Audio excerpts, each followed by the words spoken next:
Hey everybody, welcome back to another edition of Awaken the Wonder. I am your host, Caleb Wampler. I am pumped that you are here today. This is going to be it's going to be a challenging episode. It's going to be good, and I'm excited to dive into it. I actually am just getting back from the state of California.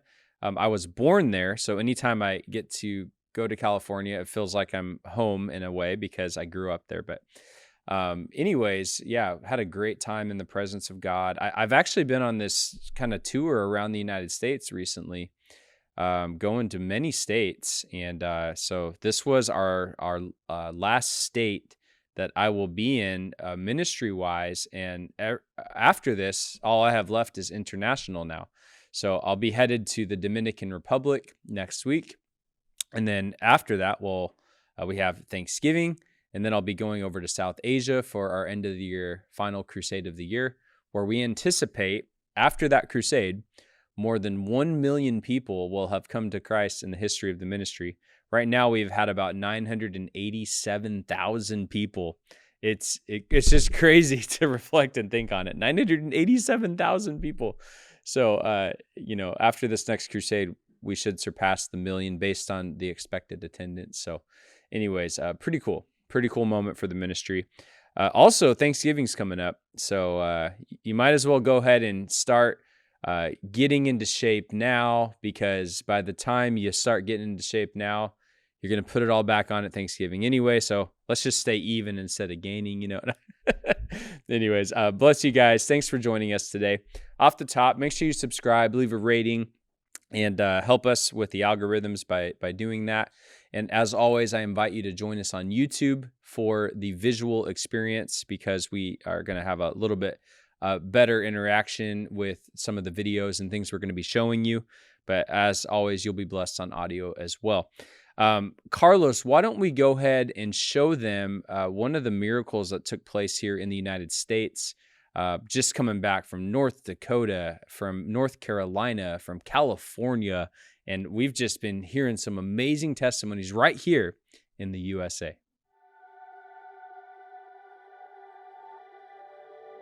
So, everybody was like praying for like different things, like for pain, and they started actually with the hip pain. And I was talking to Josh at the time, and then he mentioned back pain, and I instantly like put my hand on my back just naturally. And Josh asked, "Is there anything wrong with your back?" And I've had a J back since I was like really young.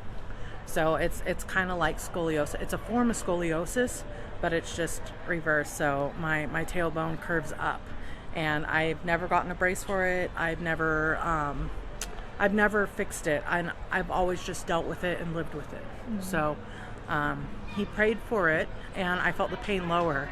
And then he said, let's sit you down on some chairs. And when he sat me down, I noticed that my right leg was longer than my left leg by like a lot. Like, it was very noticeable. So he prayed for me, and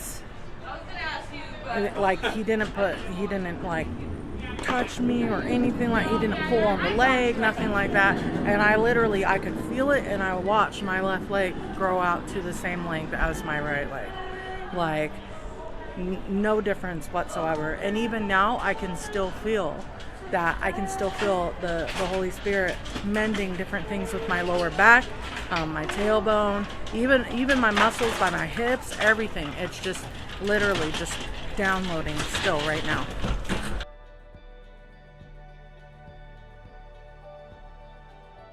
So God has really been doing some cool stuff here in the U.S.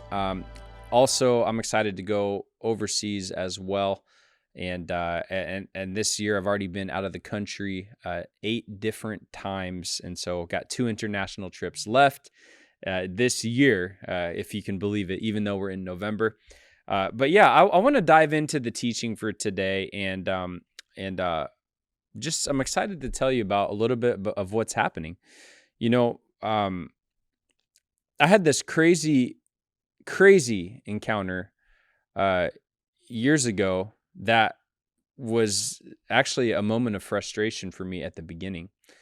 the Lord invited me and asked me to fly to a city that I had never been to before. And typically, if you're in ministry in any way, you'll understand that the way it normally works is somebody will call you and invite you to come and preach in their church or to come to their community for an outreach. And we actually receive more than 100 invitations every single week to go around the world. That's 5,200 invitations a year. There's only 365 days on the calendar, and I can't work 7 days a week, and I need to spend time with my family, and I have a staff and a team and other responsibilities outside of just doing this. So it's impossible to accept every single one of them. With that said, the place he asked me to go to, I knew nobody. I didn't have anybody there I knew, and nobody invited me. I didn't know the purpose of the trip. I didn't understand. So when he asked me, I said, okay, Lord, I'll go, but it seems like a waste of, approximately $600-700 to buy a plane ticket, buy a rental car, to spend, food money for the day, whatever it may be. I'm like, it just seems like a waste. Like, it's being a bad steward of money, just to fly to this city and get a rental car and whatever. So I go. A few weeks later, felt an urgency from the Lord to go, so I did. I flew there, didn't meet anybody on the plane. There was no famous evangelist, plane stories where you lead someone to the Lord, nothing like that. Get to the city, nothing happens the whole day. Go out to lunch, dinner, drive around, go to some places that looked interesting on the map. Nothing. I didn't do any excursions or anything. I was just trying to figure out where the Lord had me go. Like maybe the homeless person over there, maybe the thing over here. Nothing. The whole day. Complete waste. Like, why did I come here? I get on the plane, go back to the airport, and get on the plane, and no famous plane story on the way back. Like, it was just, I was actually really discouraged. And I get to the end of that day, and I'm like, why did I come here? Like, I must have missed God. I missed it. Like this, I must have been an idiot. I was stupid. Like, can't believe I wasted this money. Like, I barely making it as it is. And now I don't know what to do. Like, I must have missed God. Next morning, I get up in prayer early in the morning, and I'm like, Lord, why did you send me to this city? Like, I tried to do what you said to do. I tried to hear your voice, but like, what was the point of that? No response. Next day, no response. Third day, no response. Eventually, I just gave up and stopped praying. I'm like, whatever. 3 weeks go by. I'm like, man, that was just a terrible, terrible move. I shouldn't have done that. I can't believe I did that. And all of a sudden, I go into this vision. And in the vision, I see myself going to that city. And everything I did during that day, it's like I was watching a movie of my life for the day. Everywhere I went, all the interactions I had, whatever it may have been. And the Lord speaks to me very clearly, and he says, Caleb, I said, Lord, why did you send me to this place? Like, I see what you're showing me, but why did you send me here? And he says, Caleb, thank you for loving me. And I said, thank you for loving me? What do you mean, thank you for loving you? I just obeyed what you said to do. I just tried to do what you said, but I obeyed. But like, what do you mean? Thank you for loving me. And then it occurs to me, and it hits me. Thank you for loving me. I said, all I did was obey you. Obedience, friends, equals love. The Bible says, those who obey my commands love me. And it hit me in that moment. And I got this revelation with the question, as always with the Lord, that when I obeyed what he said to do, he actually, even though nothing happened by my physical sight standards of how I would evaluate it, God received it as an act of love that aroused his heart. And he was so moved. He was so moved by the love that I exhibited in going to the area, even though I was just obeying him and trying to do what he said, trying to hear his voice. He received it as an act of love, friends. Friends, God is not mad at you. He's madly in love with you. He wants relationship with you. And when he speaks to you, he's looking for people willing to move into action with faith and love and hope into the things he's speaking to your heart. God adores you. And I don't know about you, but I just want to be in this place where I do what he says to do, when he says to do it, how quickly he says to do it, as fast as possible. How high can I jump? I want to be in a place of establishing that love with God in everything that I do. Obedience does a few things. And remember, obedience is love. But I just want to list a couple of things here that it does. Obedience brings breakthrough. We can look at the story of Joshua chapter 6. Joshua 6, 1-2, God speaks to him and he says, I've given you Jericho. Joshua says, sweet, I'm going to go get Jericho now. March around the city 7 times and bam. They get the breakthrough. The walls come tumbling down. When you obey God, you get breakthrough. But remember, obedience is love. Obedience brings purification. In the very next chapter, in Joshua chapter 7, Jericho takes place. They raid the city. The walls come tumbling down. It's an amazing story. The next chapter, one of the guys, Achan, he decides to take some of the things they weren't supposed to take, and he hides the stuff in his tent. And ultimately, they go to face the next city called Ai. 2 letters, AI. And they go to this next city that was way smaller than Jericho. And they go in kind of overconfidently, like, well, we just got Jericho, so now this is going to be a cakewalk. Bam, they get into the city, and this tiny little city called Ai destroys them. And they come back, and they're like, Lord, you told us to go to the promised land. Lord, you told us. Like, why is this happening to us? And the angel of the Lord speaks to Joshua and says, get up. There's sin in the camp. Like, you took things that were devoted to the Lord, and we told you not to. And he's like, what do you mean? So Joshua goes and he starts by the sacred lots. They go through a series of events, and they realize that this man named Achan had stolen these things, hides it in the tent. And from that place, they didn't realize it at the time, but they realized we need to get the sin out of the camp. We need to burn these things. And ultimately, Achan ends up dying. Him, his wife, his family, all of them die. And they were so immediate with removing the sin that they completely purified it from the camp. And in that moment, they received purification into the camp. They end up going back to Ai, destroying Ai. And then after that, they go on this tour around the promised land, just destroying everybody and taking the land that God had promised them. So what does obedience do? Obedience brings breakthrough. Obedience brings purification. If you want to see purification come in your life, righteousness come, we need to be in a place where we allow the Lord to remove the things from our life that don't need to be there. And by loving him, again, by removing these things, he receives that as love. What else does do? Obedience holds on to God's promises. We can look in Numbers 13. My name is Caleb. Caleb and Joshua, the famous story of the 12 spies. God says, go take the promised land. The 12 spies go in and look at the land, and 10 of them are like, yo, there's giants there. We're not going to be able to take these guys out.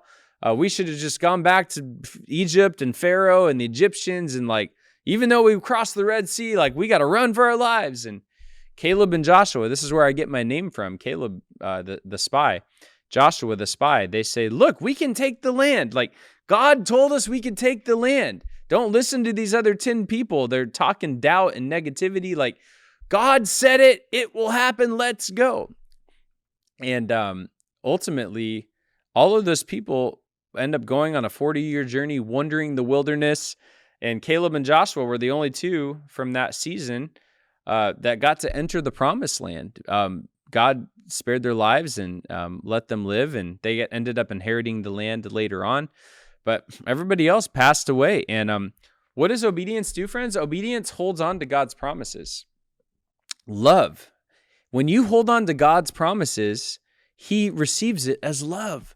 If you have promises he's spoken to you, hold on to those things. And he remember, like, I can do acts of love for my wife and get her some flowers and write her a nice card and take her to a restaurant or coffee or hear about her day or whatever it may be. There's things that she loves, and I can love her by doing these things. Remember, by doing these things to God, he receives it as love. We're in a relationship with him. And he's like, wow, man, they obeyed me. Wow, they held on to my promise. Wow, they got sin out of their lives and asked for help. Wow, they're obeying me and they're getting breakthrough. Like, God wants a relationship with you in this way, and he wants to invite you into this. Hold on to his promises and go to a deeper place of love with the Lord. Next, obedience brings persecution. God's ways are higher. The world, number one, is going to persecute you for following God. Oh, there is no God. God doesn't exist, or why are you holding on to God? Like, you need to do what the government says or what the law says or you need to do what all these kings and ministers and politicians and God's over here like, my ways are higher, says the Lord. And we obey the government and laws of the land when it doesn't conflict with what he's asked us to do. We obey the laws of where we are, or we are arrested, or these types of things. But if our laws tell us to forsake God, and our laws tell us to go against God, our laws tell us to disobey the Lord, then friends, that's where the line is drawn. We obey the Lord. He is the King of Kings and the Lord of Lords. And we need to be in a place where we understand that by following Jesus, we're inviting a giant target on our back of persecution. Here in the United States, most of you are watching here. You're not really dealing with it other than, oh, somebody looked at me funny. That's like, they might have said something mean. Oh, you're a Jesus freak, or like, that's how we think of it here. But I go to places where like people die for this thing. I was just in the nation of Pakistan, and 57 churches were burned to the ground by extremist groups because of false accusations and people coming against them, saying that they were doing things that weren't true, and they persecuted them for their faith and even killed them. And it's just a real thing. But just understand, no matter what your level of persecution is, I'm not trying to compare apples to oranges or America to other places or whatever, but just remember, persecution is part of this thing. But through it can test the fire and the passion of your love, where you love the Lord your God with all your heart, soul, mind, and strength, even unto death, even unto persecution. It's a beautiful thing, and it arouses his heart. Another area is obedience is faithful stewardship. God asks us, even in Matthew 25, the parable of the talents, to take what he's given us and actually invest it and use it. He doesn't want us to hold it and bury it in the ground. He wants us to steward it and invest it into all of the things that life has. He wants us to take what he has given us and multiply it. Multiply, and watch the Lord do something powerful in your life. When you get a gift from somebody and that person uses the gift, you get excited that they like the gift and they're using the gift. Friends, if he's given you a gift, use it. It arouses his heart. Love. Remember, love. Using what God has given you is love. The next thing I'll say is obedience follows his voice wherever he leads. Obedience is love. If we listen to his voice and follow what he says, his heart is aroused. He's like, wow, this person loves me. They go where I go. They stay where I stay. They sit where I sit. They stand where I stand. They go anywhere I have asked them to be. They give where I give. Like, they have my heart. If I tell my kids something and I ask them to do something and they obey and listen, I'm so pleased with them when they do that. And I don't love them any less when they don't obey. I just know that now I need to discipline. Now I need to teach them. I need to correct them. I need to show them the right way. And I help parent them and lead them in that way. But when they obey and they listen and they do the things that I've asked, it arouses my heart. I'm like, wow, thank you. It helps me know that they're listening and they're applying the things that I've taught them. And then later on, when I'm not around, when they could have done anything they wanted, and they continued to obey and listen to the things I taught them long ago, that's the true moment for parents where they can rejoice when you're teaching them to overcome the sin nature and overcome these areas, so that later on they can have their own relationship with God in a very powerful way. It's beautiful. So just follow wherever he leads and let the Lord do that. Obedience doesn't delay. And this is really the main area I wanted to focus on here today. But obedience does not delay. If God says anything to you, I want to do it now. I used to work in a ministry where Reinhard Bonnke, the famous legendary evangelist, led millions of people to the Lord. 79 million people, 79 years of life, like just an amazing man of God. And I had, at one point, my office was stationed outside of his door.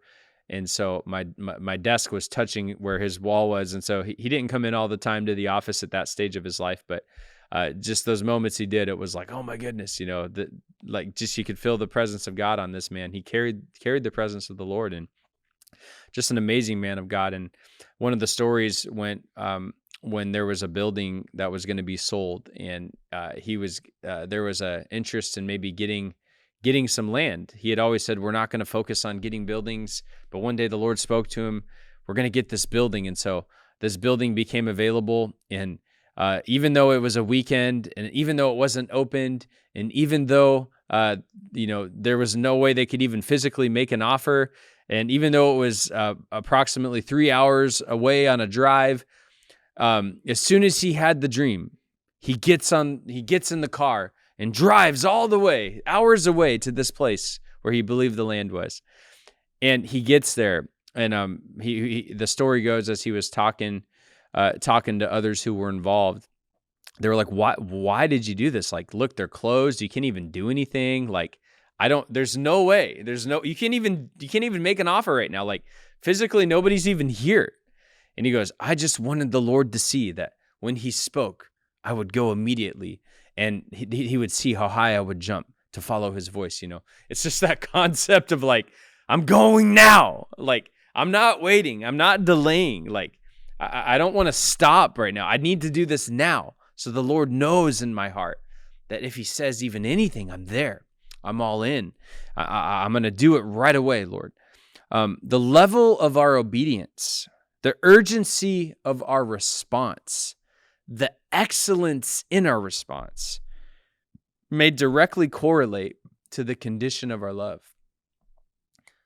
If we get this down and we learn to obey right away, man, I can only imagine the glory of and the beauty of heaven responding with the favor of God on your life. He wants to bless you and multiply you and pour his favor out on you. Man, there's no gap in that kind of love. It's unconditional, it's immediate, it's overflowing. And God's heart is so with that person who responds and gives back to him in this way.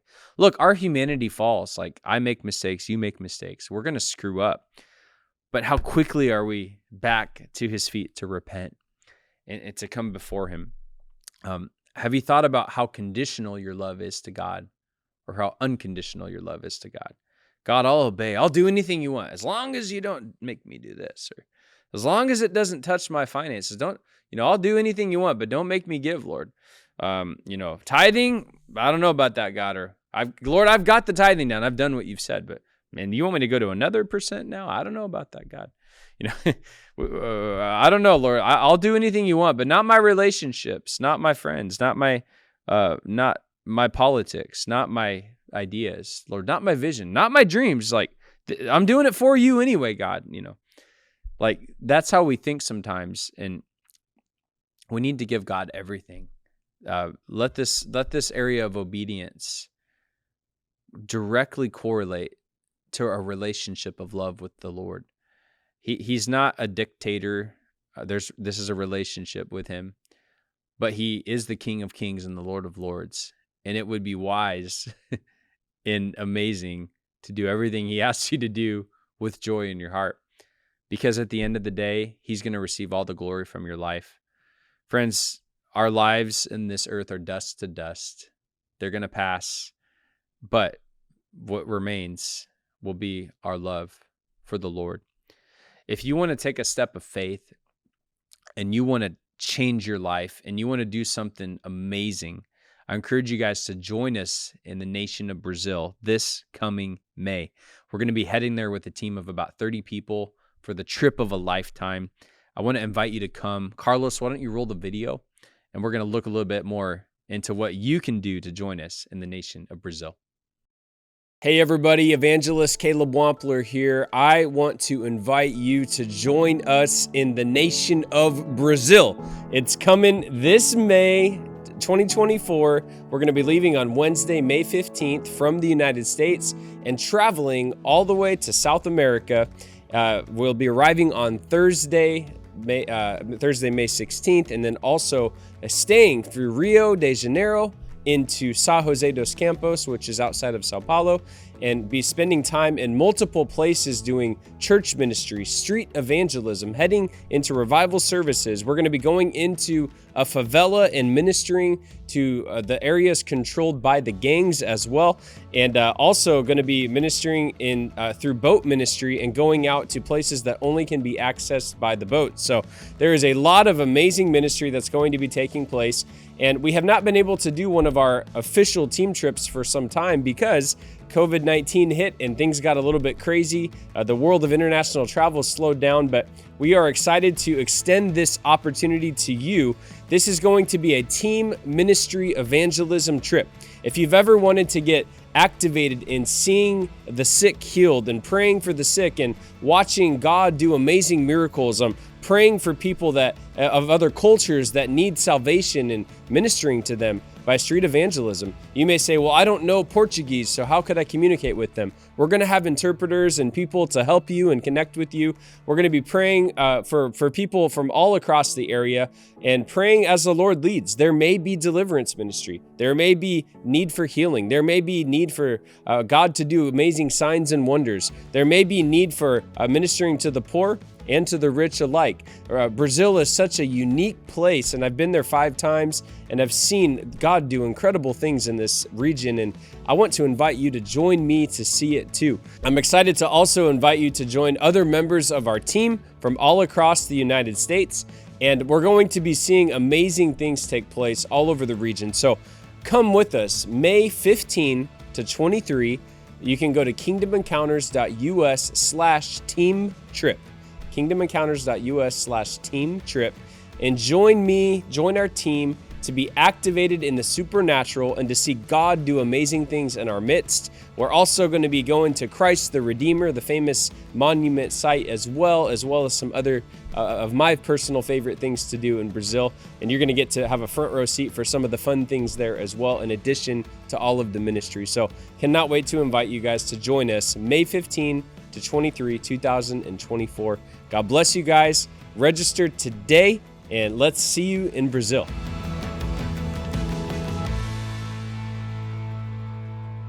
Hey friends, I hope you'll join us in Brazil. I'm pumped. I'm pumped for this trip, and it's just one of those ways you can be obedient. If the Lord's stirring your heart right now, come. Register today, kingdomencounters.us/team trip, and join us. It's going to be amazing. I can't wait. But again, this is just another one of those little areas. If God says something, I want him to know how high I'm going to jump right now. As soon as this video is over, or even right now, pause the video and go do it right now. Register. But it could be that. It could be another area. It could be, one time I heard the Lord tell me to take my wife on a date.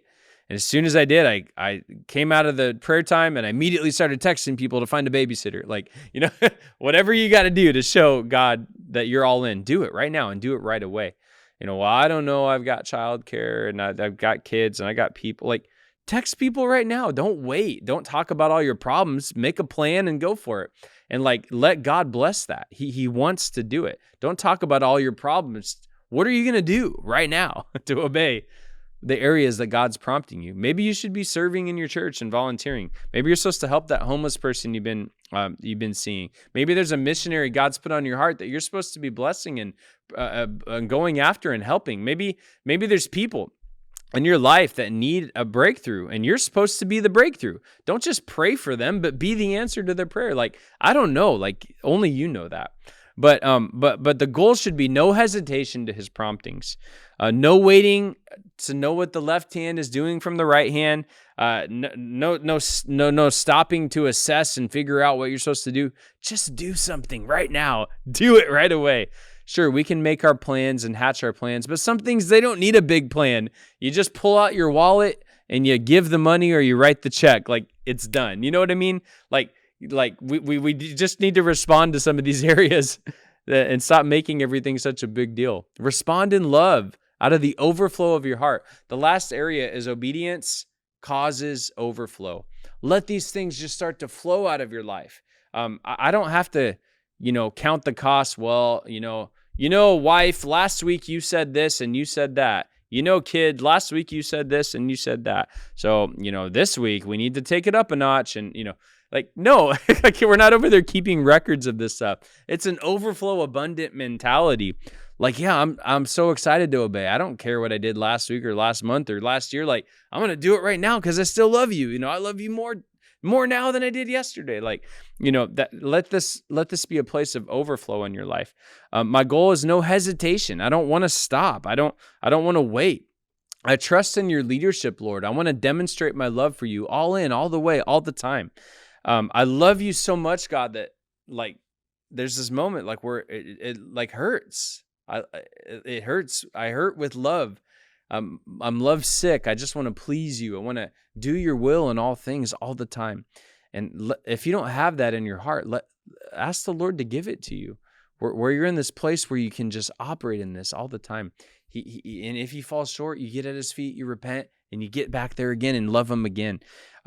Until then, until we're completely together in this place where we're one in heaven and married and all of this stuff, what can I do today, Lord, to show my love for you?